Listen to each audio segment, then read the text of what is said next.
एक व्यापारी व्यापार करने के लिए एक शहर से दूसरे शहर जाता था। बीच में रेगिस्तान का कुछ इलाका पड़ता था। वह आदमी एक नेगेटिव सोच वाला इंसान था। हमेशा शिकायत करता रहता था कि मेरे पास ये नहीं है, वो नहीं है, इसकी कमी है, उसकी कमी है।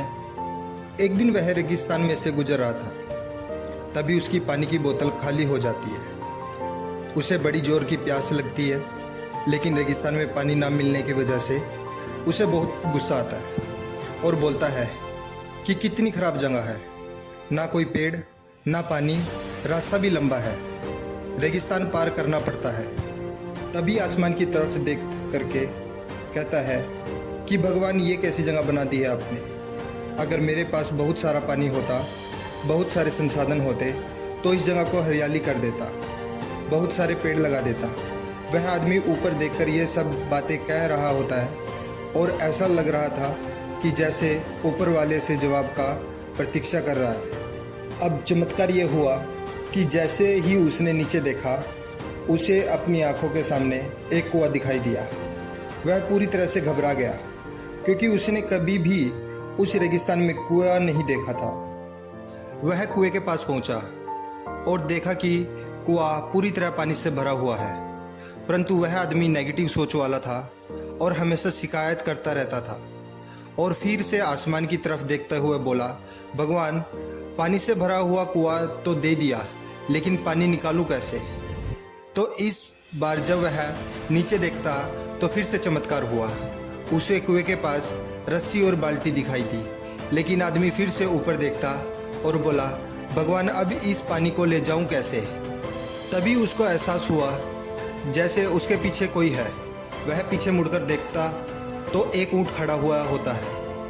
वह पूरी तरह से घबरा गया, सोचने लगा कि ये तो सच में होने लग रहा है। मैं बातों बातों में कह तो दिया, अब मुझे यहाँ हरियाली करनी पड़ेगी, पेड़ लगाने की जिम्मेवारी लेनी पड़ेगी। आदमी को पानी से भरा हुआ कुआं मिल गया, बाल्टी और रस्सी मिल गई, पानी को ले जाने के लिए ऊंट भी मिल गया। अब सब कुछ मिल गया।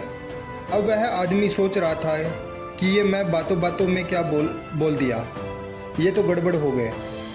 अब वह तेजी से दौड़कर भागने लगा। तभी एक कागज उड़ते हुए आया और उसके शरीर पर चिपक गया।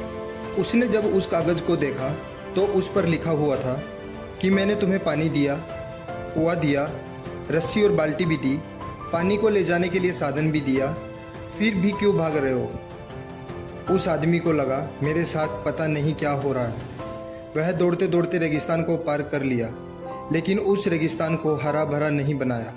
यह कहानी हमें सिखाती है कि हम में से बहुत सारे लोग कहते हैं कि बड़े स्कूल में पढ़ लिया होता या बड़े कॉलेज में चला गया होता तो मैं ये कर लेता।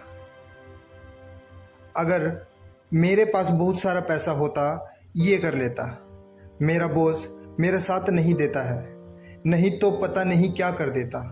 हम हमेशा शिकायतें ढूंढा करते हैं, अपनी जिम्मेवारियों से बचकर भाग रहे होते हैं। ये कहानी हमें यह सिखाती है कि लाइफ में हम जो भी कुछ करते हैं 100% जिम्मेवारी हमारी है कि उस काम को बिना किसी शिकायत के पूरा करें। तो दूसरों पर दोष देना, उनकी गलतियां बताना बंद कीजिए, अपनी गलतियों को सुधारना शुरू कीजिए।